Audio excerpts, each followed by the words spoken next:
అందరికీ వందనాలు.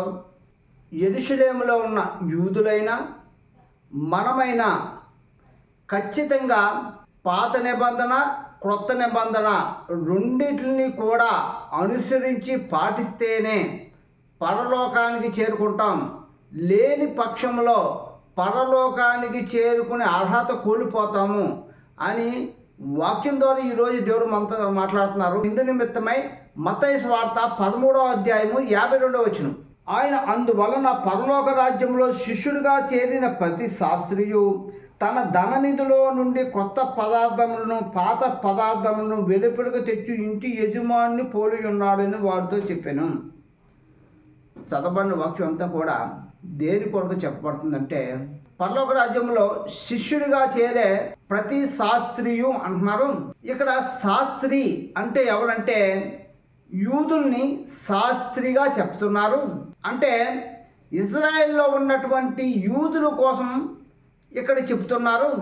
యూదులు యేసుక్రీస్తు ప్రభువారిని సొంత రక్షకుడుగా నాటి నుంచి నేటి వరకు కూడా వాళ్ళు అంగీకరించలేదు.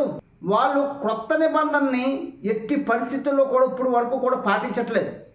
మరి క్రొత్త నిబంధన పాటించకపోతే మనం వాక్య ప్రారంభంలోనే చెప్పుకున్నాం, పాత నిబంధన క్రొత్త నిబంధన రెండింటిని పాటించి రెండింటిని అనుసరిస్తేనే పరలోక రాజ్యం చేరుకుంటామని. మరి ఇప్పుడు యెరూషలేములో ఉన్న యూదులేమో క్రొత్త నిబంధన ఏమన్నా అనుసరిస్తారంటే వాళ్ళే పాటించట్లేదు. మరి పాటించకపోతే వాళ్ళు పరలోక రాజ్యానికి వెళ్ళరు.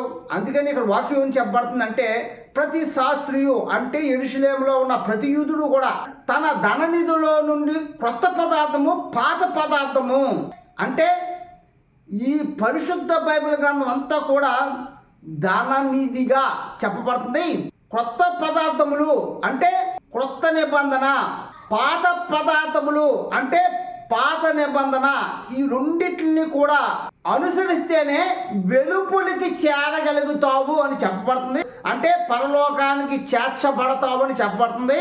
ఇక్కడ ఇంటి యజమానుడు అంటే యెరూషలేము, ఇంటి అంటే యెరూషలేము, యజమానుడు అంటే యూదా జనాంగాన్ని యజమానుడుగా చెప్తున్నారు.